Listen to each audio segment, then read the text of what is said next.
avec la prospérité qui titre RDC, Félix Tshisekedi attendu à son retour de New York.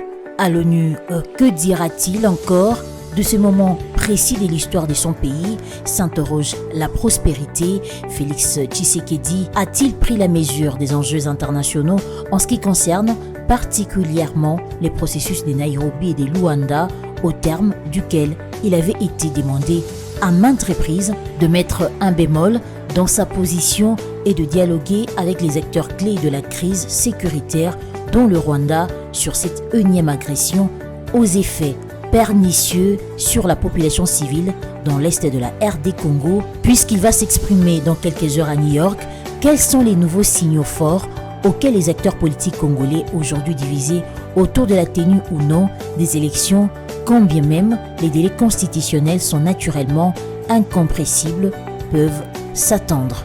Poursuivons cette revue de presse avec l'avenir qui titre « Sama Lukonde dépose un budget de 40 463 milliards de francs congolais ». Le Premier ministre Jean-Michel Sama Lukonde a déposé le 15 septembre 2023 à l'Assemblée nationale le projet de loi des finances 2024 évalué à plus de 40 milliards de francs congolais, soit un accroissement de 27,7% par rapport au budget de l'exercice 2023 chiffré à 32 457 milliards de francs congolais.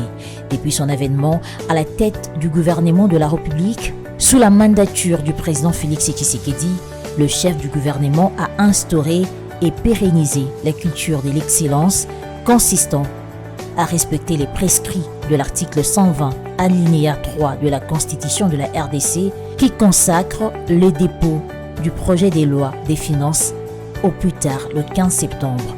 Ces choses faites, le gouvernement Sama Lukonde a encore observé cette règle en présence des membres du bureau de l'Assemblée nationale, avec à leur tête le président Christophe Mbosso et de quelques membres de l'exécutif national.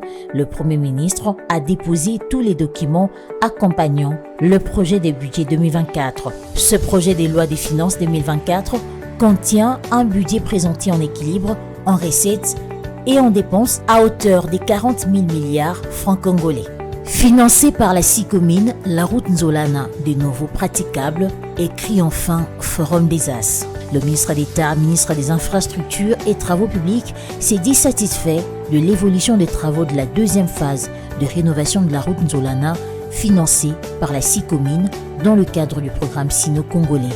Alexis Guissaro a dit son satisfait à l'issue d'une visite d'inspection effectuée le mercredi 13 septembre 2023 sur les sites d'exécution du projet de réhabilitation de la route Nzolana qui part du rond-point Pompage au rond-point Marine à Lupène dans la commune de Ngaliema. Fin de cette revue de presse. Merci à vous de l'avoir suivi.